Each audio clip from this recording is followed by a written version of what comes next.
Hello, in this PixaFlux video I'm going to show you how to use the level input image in the surface weathering node. The level input image defines the starting water level for every surface element, and the simulation evolves from that initial state. In this project I'm using the same surface weathering setup with a ground input image from the previous video. Right now the simulation doesn't add any water on its own. Let's build a custom water level image.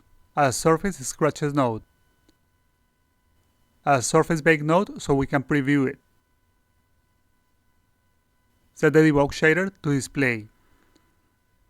Activate the surface scratches node. Set the scratch type to curved. Increase the number to 2000.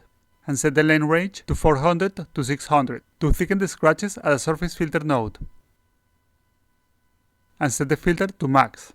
This image will define the initial water level across the surface, connected to the level input of the surface weathering node.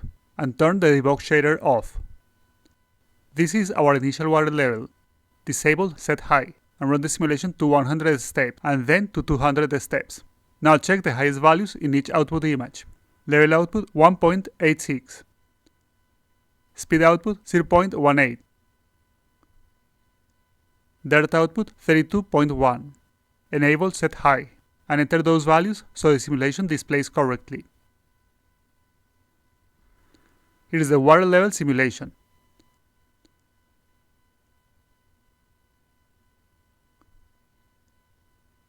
And here's the dirt simulation.